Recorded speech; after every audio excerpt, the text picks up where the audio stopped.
I didn't plan to make a buying guide, and the more time I spent with these AR glasses, the more uncomfortable that realization became. Because buying guides are supposed to simplify decisions. They rank things. They tell you what's best. But AR glasses don't fit neatly into that box. They don't behave like phones, laptops, or even smartwatches. They sit in a place that's much more personal, much closer to how you experience the world. You don't use AR glasses the way you use other tech. You live in them. That's the part most people don't realize until they've already bought the wrong pair. Let's slow down for a second and talk honestly about what happens when people shop for AR glasses in 2026, because the pattern is almost always the same. You start with price. You assume more money means more features. You scan for specs, display resolution, brightness, battery life, field of view.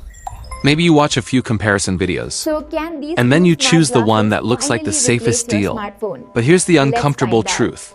AR glasses don't fail because of missing features.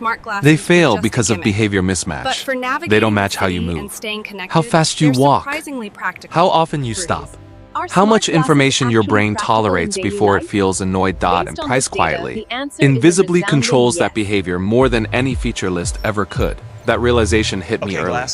10 minutes in, standing still on a sidewalk while traffic passed. Notifications appearing softly in my vision, I felt something I wasn't expecting. Calm, not excitement, not a wow moment. Calm. And that calm didn't come from power. It came from restraint. That's when I understood why some people wear AR glasses for months and never talk about them, while others sell them after a week and say they're useless. They didn't buy the wrong product. They bought the wrong pace, entry level. AR glasses. The quiet assistants I start the day with what most people would label a budget or entry-level AR glasses experience. Lightweight frame, simple monochrome or minimal display. No cinematic overlays, no aggressive alerts. On paper, it looks like compromise. On my face, it feels like politeness. Notifications appear carefully. Navigation hints stay short. Nothing lingers too long. And for the first time, I realized something important. Cheaper AR glasses often survive because they do less. They don't overwhelm you. They don't rush you. They don't challenge your habits. They assist. And for someone buying their first pair in 2026, especially a kid, a student, or an older user, that matters more than raw capability. Your brain doesn't need to adapt. You don't feel trained. You just feel supported. But then reality steps in. I turn my head quickly to check a street sign. The display follows, but a fraction later than I expect. Not broken, not wrong. Just slower than my instincts. And that's the moment you understand what this tier is built for. Entry-level AR glasses are companions, not leaders. They work best when you already know what you're doing. They're great for reminders, light navigation, notifications, basic translation. But when movement becomes unpredictable crowds, fast turns, real-world chaos, you feel the system waiting for you to slow down. And if your life moves slowly, that's fine.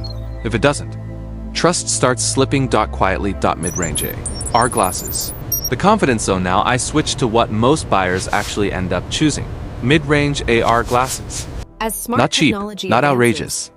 This is where value lives in 2026. The moment they're on my face, the rhythm changes, not dramatically, not loudly, just accurately. Information appears when my brain expects it to appear. They just look like navigation doesn't lag behind movement. The display doesn't fight my head turns. Have a nice day. It keeps up. And suddenly, the glasses stop feeling like a helper and start feeling like a partner. This is where price stops buying features and starts buying timing. In a busy street, this matters more than anything else. I'm walking faster. People cross unpredictably. There's noise, motion, distraction. And the glasses don't force me to adapt. They adapt to me. This is the tier where most people finally understand why AR glasses are even a thing. Because they don't interrupt life. They flow with it. Audio behaves differently too. At lower tiers, you're always aware that sound is coming from a device. At mid-range, it blends. Navigation prompts don't cut through conversation. Reminders don't feel urgent unless they need to be. That's manners. And manners, I realize, are the true currency of AR glasses. Premium AR glasses. When doubt disappears, then I put on a high-end pair. The kind people argue about in comment sections. Too expensive. Too niche. Just use your phone. And within minutes, the conversation changes completely. Because premium AR glasses don't shout their value. They remove doubt. The display doesn't feel attached to the frame anymore.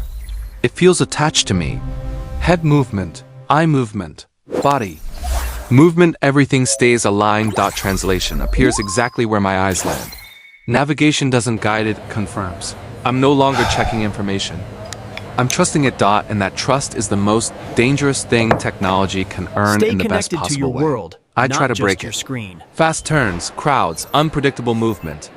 The system doesn't panic. It doesn't rush. It stays calm. And here's the uncomfortable truth that no spec sheet will tell you. Premium AR glasses don't make you feel powerful. They make you feel certain. And certainty rewires behavior. I stopped checking my phone almost entirely. Not intentionally. Not as a test.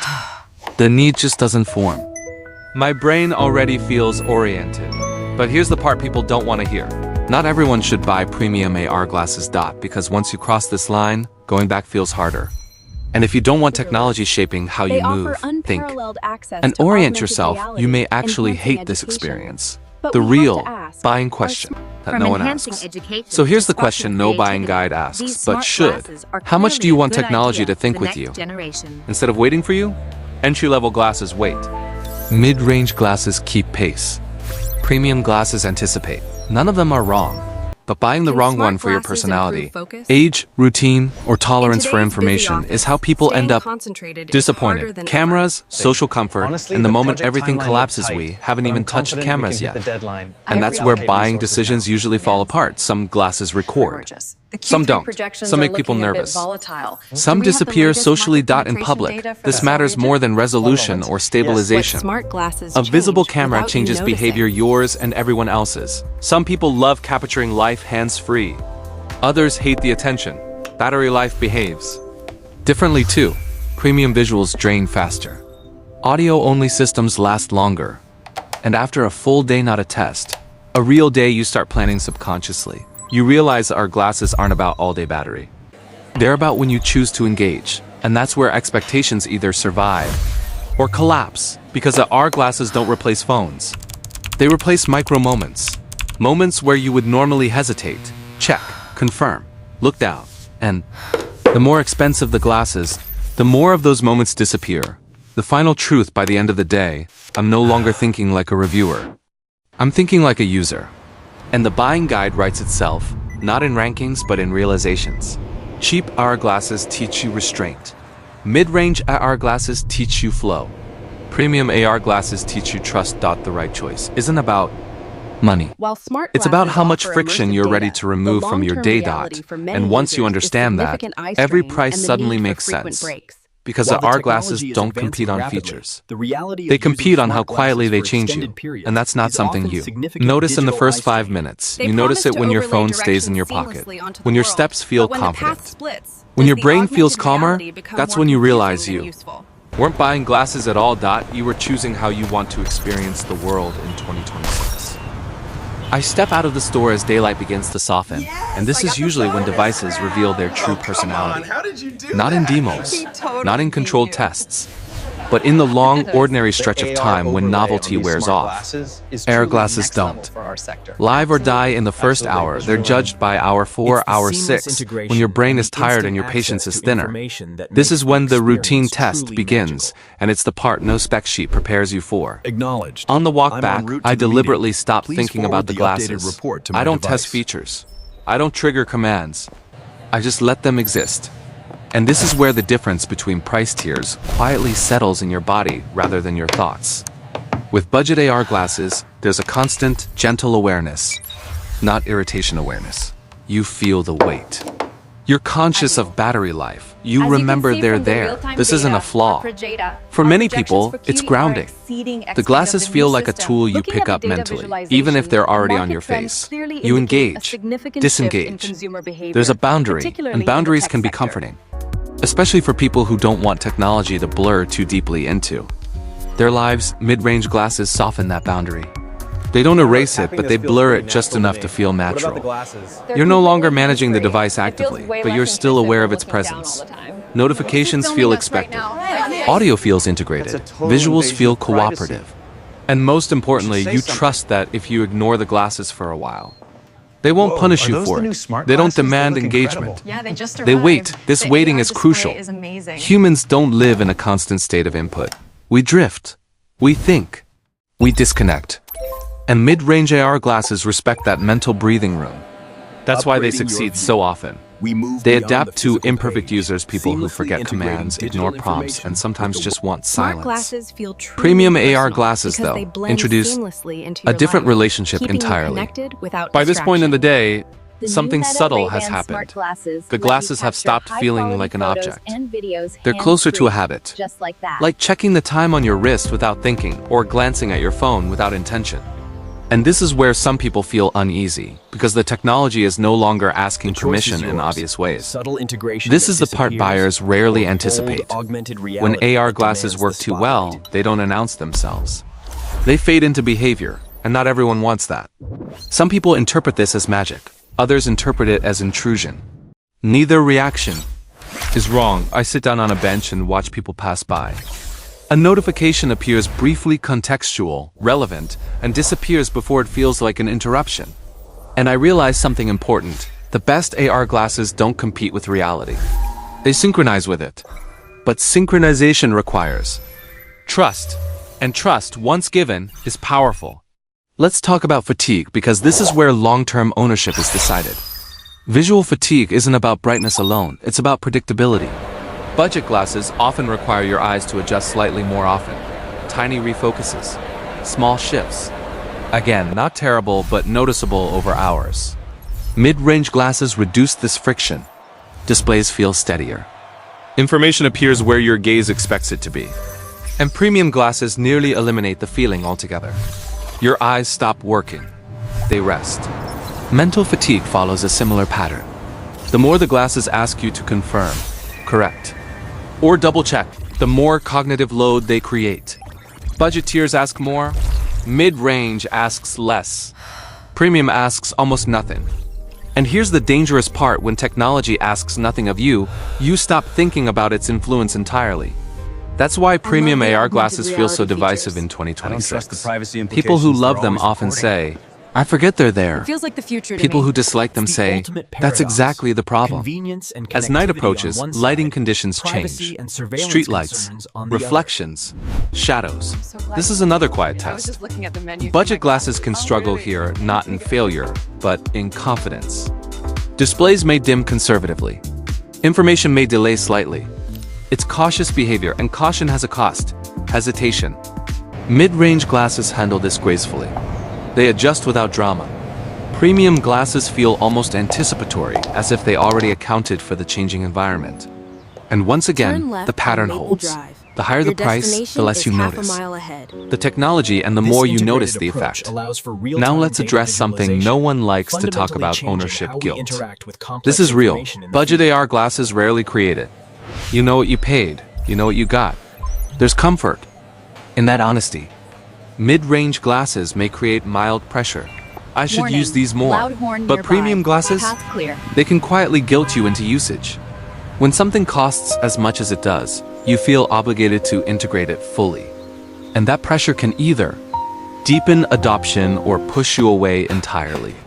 By the time I reach home, I'm not thinking about features, cameras, or displays anymore. I'm thinking about identity. Who are these glasses for me? Do they match the way I move through the world? Or do they expect me to change? This is where most buying guides fail. They assume everyone wants the same destination. But AR glasses aren't a single road. They're multiple philosophies disguised as hardware. Some glasses wait for you. Some walk beside you. Some walk slightly ahead and expect you to follow. The final test comes the next morning. This is the moment that matters most. Which pair do you instinctively reach for before leaving the house? Not the one with the best specs. Not the one with the best reviews. The one that feels familiar. That reach, that unconscious choice, is the only metric that predicts long-term satisfaction. And it's why so many people buy the best and quietly abandon it weeks later, while others buy modestly and never look back. In 2026, AR glasses are no longer about what's possible. They're about compatibility with your pace, your tolerance, your attention, your need for control. The wrong pair won't offend you. It won't break. It won't disappoint dramatically. It will simply fail to become part of your life. And the right pair? It won't amaze you every day either. It will do something far more powerful. It will stop feeling like a decision. That's when you know you chose correctly. And that's the part no price tag can tell you. I set the glasses down again, this time more deliberately, and let a few minutes pass. No alerts, no vibration, no subtle nudge reminding me I'm stepping away from something smart. And that's when it becomes clear good are glasses. Don't compete for your attention. They respect it. In 2026, that single quality quietly separates devices people talk about from devices people actually keep using. I make tea. I check my phone out of habit.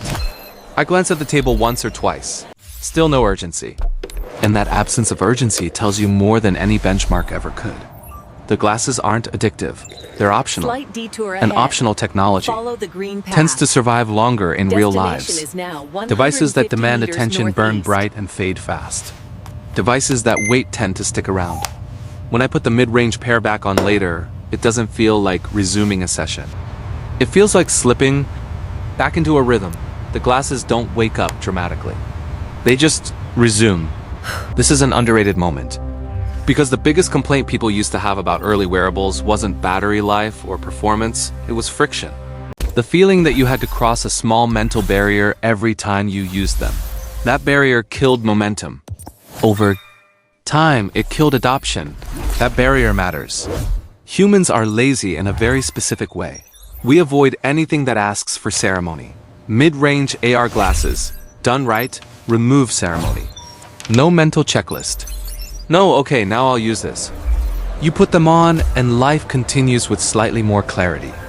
And clarity, when it doesn't announce itself, feels like relief. This is where you start understanding why so many feature-rich AR glasses quietly fail. They ask too much. At the wrong moments, they want you to think about them. They want to be acknowledged. But real life doesn't leave room for constant acknowledgement. It leaves room for support or nothing at all. I head out one last time just to test that instinct again. Evening has settled in. The city feels calmer, slower. Streetlights cast uneven pools of light. Reflections creep into glass surfaces. This is where bad design panics. Where overlays glow too bright. Where information floats when it shouldn't. Where the device tries to compensate instead of adapt. But the glasses stay restrained. They don't assume darkness needs fixing. They adapt instead. And this reveals another truth buyers rarely hear. Our glasses aren't about adding more. They're about subtracting the right things. Confusion, guesswork, rechecking, second-guessing, cognitive clutter. The premium tier does this best, but at a cost, not just financial. Because the more a device subtracts for you, the more it shapes how you move. Your pace adjusts. Your confidence shifts. Your tolerance for friction elsewhere drops. You start expecting the world to cooperate a little more. This is why some people return premium AR glasses after a month, not because they're bad, but because they're too persuasive. They change habits faster than the user is ready for. They quietly raise standards, and once raised, those standards follow you everywhere. Mid-range glasses rarely have that problem. They enhance without reshaping. They assist without leading. They make things easier without redefining what easy means. And for most people, that balance feels right. It's not thrilling, it's comfortable. And comfort scales in a way excitement never does. I think about students navigating campuses. For the first time, parents juggling schedules, locations, messages, and moments that don't wait. Commuters threading through crowds while mentally preparing for the day ahead. None of them want spectacle. They want reliability. They want predictability. They want a device that knows when to speak and when to stay silent. Silence, it turns out, is one of the most expensive features in technology. Not silence because nothing works, but silence because everything is working quietly. Because the system trusts you to lead. Because it understands that interruption has a cost. Audio plays a role again here, but not in quality. In timing, budget glasses talk when told. Premium glasses talk when necessary. Mid-range glasses talk when helpful. That middle ground is harder to engineer than it sounds. It requires humility from the device, a willingness to wait, to not assume, to recognize uncertainty and pause instead of filling the gap with noise. That humility extends to visuals too. The best glasses don't insist on showing you everything they can. They show you what you need when you need it and then step aside. Early AR failed because it wanted to impress. Modern AR succeeds because it wants to blend. The shift from performance to presence is the quiet revolution happening in 2026, and this blending has social consequences. Wearing AR glasses in 2026 isn't shocking anymore, but it's still noticeable. Budget glasses often invite curiosity. People ask questions. They stare a little longer. Premium glasses invite assumptions. People guess what you're recording, what you're seeing, what you're doing. Mid-range glasses invite indifference. And indifference is freedom. It means you're not performing. You're just existing. Existence without explanation is an underrated luxury. I take them off for the night and realize something else. There's no urgency to charge them either. Battery anxiety is a hidden tax on wearables. Budget users learn discipline. They ration usage. They plan. Premium users learn trust. They assume the device will manage itself.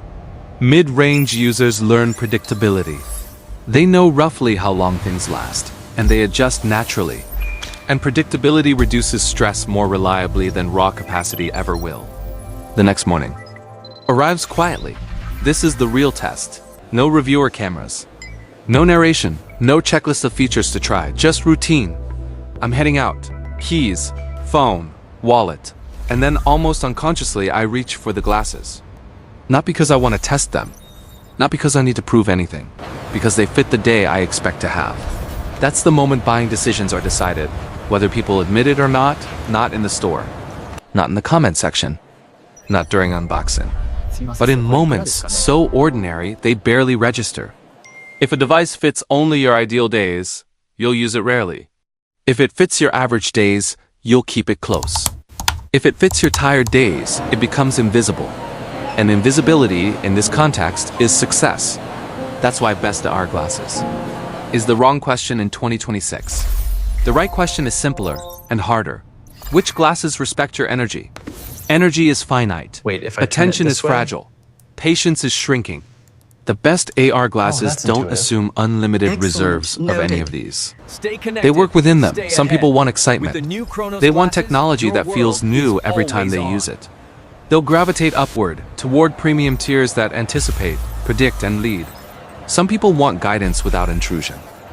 They'll settle comfortably in the middle, where support exists but autonomy remains intact. Some want awareness without commitment. They'll stay lower, and that's not settling, it's choosing boundaries. And here's the last truth most guides avoid. AR glasses don't fail because they're bad. They fail because they don't match. Match your pace. Match your tolerance. Match your relationship with technology. Mismatch is quiet. You don't complain, you don't rant, you just stop wearing them. They sit on a shelf, they run out of battery and stay there. And eventually they become that thing I tried once. The perfect pair won't announce itself. It won't justify its price. Daily, it won't dominate your thoughts. It will simply be there until one day you notice you haven't thought about choosing it in a long time. That's when a product stops being a product and starts being part of how you move through the world. If you're buying AR glasses in 2026, remember this. Don't shop for the future. Shop for your tomorrow morning. The morning where you're half awake, running late, thinking about something else. If the glasses fit that moment, they'll fit almost everything else too. That instinct, quiet, unremarkable, unexciting, is the most honest buying guide you'll ever get. I sit down and let the day settle. No testing mode, no checklist in my head. Just a quiet awareness of how the glasses changed or didn't change my behavior.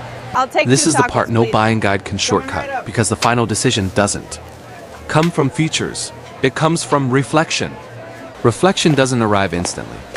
It needs time, repetition, and a normal day that isn't trying to impress anyone. When people ask, which AR glasses should I buy in 2026? They usually expect a simple answer. Budget, mid-range, premium. Brand A, Brand B a clean recommendation. They can screenshot and move on with. But after spending real time across price points, the truth feels slower and less dramatic. The best AR glasses don't announce themselves as the best. They reveal it through absence. Absence of friction. Absence of distraction. Absence of second guessing. That absence is difficult to describe, which is why most reviews never capture it. It doesn't trigger excitement. It doesn't give you a moment you can clip for social media. It shows up later when you realize your phone stayed in your pocket longer than usual, when you didn't miss a turn, when you didn't feel rushed, when nothing about the technology stood out except that nothing went wrong. Think back to every moment today. The times I instinctively followed directions without pausing. The moments I checked information without pulling out a phone. The conversations where translation helped without hijacking attention. None of those moments felt like technology doing something. They felt like life moving smoothly. And that's the standard AR glasses are finally meeting in 2026. Not perfection, but quiet usefulness. Quiet usefulness is not glamorous. It doesn't sell well in launch events. You can't list it easily on a comparison chart. But it's what separates products people admire from products people actually integrate into their lives. And AR glasses, more than almost any other category, demand integration to survive. This is where expectations matter. Most people approach AR glasses with either fear or fantasy. Fear that they'll be distracting, awkward, socially uncomfortable, or fantasy that they'll feel futuristic, empowering, transformative. Reality sits somewhere in between. The glasses that work best don't feel futuristic for very long. They normalize themselves. They become boring in the healthiest way. Here's the final framework that actually works, not as a rule, but as a lens. If you want AR glasses that teach you the habit, how to live with information on your face without overwhelming you, budget models make sense. They're deliberate. They require intention. You learn when to engage and when to stop. You notice the device. You feel its limits, and those limits protect you from overuse. For first-time users, that boundary is valuable. These glasses don't pretend to vanish, and that honesty is their strength. Budget AR glasses are often misunderstood because reviewers focus on what they lack. But what they lack is exactly what keeps them grounded. They don't anticipate aggressively. They don't flood your vision. They don't tempt you to rely on them for everything. They remind you that AR is an option, not a default. And for many people, especially students, casual users, or anyone cautious about technology, that reminder is healthy. If you want AR glasses that fade into routine, that support daily life, commuting, family time, errands, light travel mid-range, models are where most people will land and stay. They balance awareness and restraint. They don't rush you. They don't lag behind you. They simply keep up. This is the tier where AR stops feeling like a product category and starts feeling like an accessory. Something you reach for because it fits, not because it impresses. Mid-range AR glasses are forgiving. They work when you're attentive, and they don't punish you when you're distracted. They respect hesitation. They tolerate inconsistency. They're okay with being used imperfectly. That forgiveness matters more than people realize. Real life is messy. Days aren't optimized. You forget commands, you miss gestures. You walk faster than intended. Glasses that punish those moments create tension. Glasses that absorb them create trust. For most buyers in 2026, this tier delivers the highest long-term satisfaction. Not because it does the most, but because it asks the least dot. And if you want AR glasses that change how you move through the world, not by adding more information, but by removing hesitation, premium models earn their place. They don't feel powerful. They feel aligned. The timing is right. The overlays arrive when needed and disappear without asking. You stop adapting to the glasses. The glasses adapt to you. This is the tier where AR becomes less about interaction and more about orientation. You don't think in steps anymore. You don't confirm as often. You trust more. And trust changes behavior. It smooths movement. It shortens pauses. It reduces mental noise, but that level of alignment isn't for everyone. Some people don't want their habits reshaped. Some don't want technology to anticipate them. Some prefer clear seams between themselves and their devices. Premium AR glasses blur those seams, and while that's powerful, it's not universally comfortable. And this brings us to the most important insight of all the reason this guide exists at all. The wrong AR glasses won't disappoint you loudly. They won't crash. They won't feel broken. They won't earn dramatic complaints. They'll simply sit unused. And that's how most wearable tech quietly dies, not through bad reviews, but through neglect. You stop charging them. You stop reaching for them. You stop thinking about them at all. The right pair, at any price, does the opposite. It becomes something you reach for without thinking, not because you need it, not because it's exciting, but because your day feels slightly better with it. More fluid, less interrupted. More confident. That difference, slightly better, is easy to underestimate. We're trained to chase dramatic improvements, but wearables live or die on marginal gains. 5 seconds saved here, one less glance there, a single moment of reassurance instead of doubt. Over weeks and months, those margins add up. This is also why specs line not intentionally, but structurally. Specs measure capability, not compatibility. They tell you what a device can do, not how it fits into a human routine. And IR glasses are intimate devices. They sit on your face. They share your vision. They participate in how you move and notice and decide. Compatibility matters more here than almost anywhere else in tech. So when you're choosing AR glasses, in 2026, don't ask which one is the most advanced.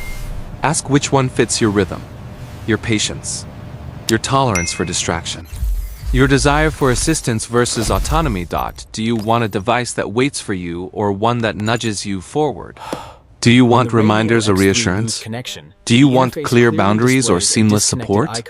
Those questions sound philosophical, but they're practical. They determine whether a device becomes a habit or a novelty. There's also a deeper layer. Most people don't consider until it's too late. Identity. Not in a dramatic sense, but in a quiet one. How you feel about being assisted. How comfortable you are with visibility. How you react when technology gets things right without asking. For credit, some people feel empowered by anticipation. Others feel watched. Some feel relieved when friction disappears. Others feel uneasy when decisions happen too smoothly. None of those reactions are wrong, but they matter. Our glasses aren't neutral tools. They participate in attention. And attention is personal. That's why the best advice I can give isn't to recommend a specific model. It's to suggest a simple experiment of mindset. When you imagine owning AR glasses, don't picture the first day. Picture the 30th, the 100th. Picture a day where nothing special happens. 200 feet. A day where you're tired, distracted, maybe. Will be on the left. A little impatient. Ask yourself, in that version of your day, do you want the glasses to speak up or stay quiet? Do you want them to guide or confirm? Do you want them to feel present or forgettable? The answer to those questions already exists. Most people just don't slow down enough to hear it, and that's why this guide doesn't end with a ranking. Rankings age badly. They flatten nuance. They imply universality where none exists. Instead, it ends with clarity, the kind that sticks around after the video ends, after the tab closes, after the buying impulse fades. If this helped you see AR glasses differently, you're already closer to the right choice than any spec sheet could take you. Not because you know more features, but because you understand yourself a little better in relation to the technology. In 2026, AR glasses are no longer trying to prove they belong. The question is simpler now. Do they belong with you? When that answer is yes, you won't need a guide to convince you. Check this out. You'll notice it in the quietest way possible on an ordinary day. Doing ordinary things when everything feels just a bit easier than it used to. And that's when you'll know you chose right.